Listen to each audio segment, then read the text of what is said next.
I want to point out the aspects of your budget that focus on tribal law enforcement.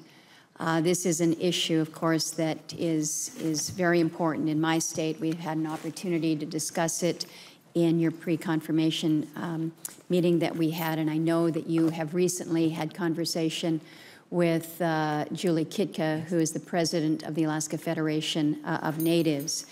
The public safety challenges that face Alaska Native villages run the gamut, everything from the absence of full-time law enforcement officers in some villages, inadequate resources devoted towards community-based prevention and restorative justice efforts. We have a tribal court system that is struggling because it is just really in an embryonic stage. We have human trafficking of our Native women. The heroin issues that you have heard discussed here today are not just limited to the cities, they are out in our villages.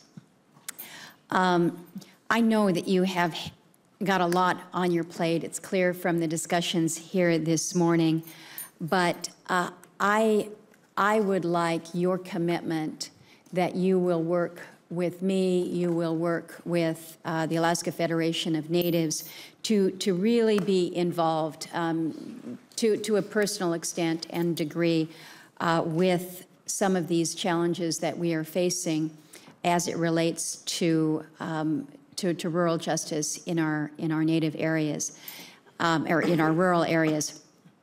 I have been asked by AFN, and I'm actually going to be speaking to them by video or by teleconference this afternoon to their board for an opportunity to sit with you and some of the Native leadership to discuss some of these issues that are just so very troubling to us right now.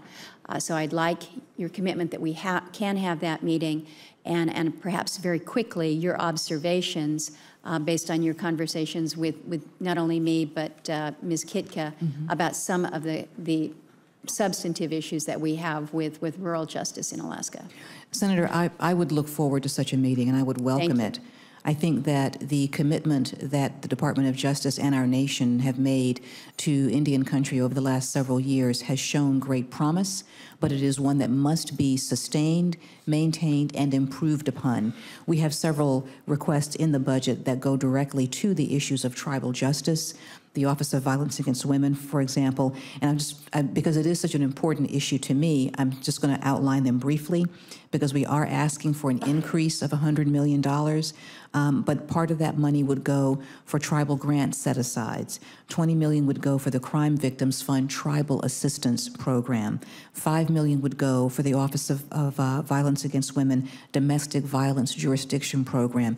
As I know you are well aware, we recently had great success in enabling tribal courts to deal with offenders who commit violence against women and children on Native lands when the offenders are non-natives. That had been a bar for some time.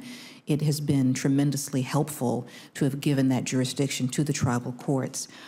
We also are asking for money to address environmental problems in Indian country, as well as to maintain current positions. I firmly believe that this commitment must be not only maintained, but expanded upon.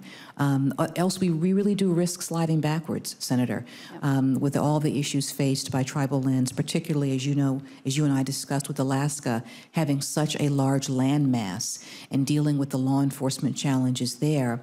We have to set in place systems that will work, but that will also be maintained.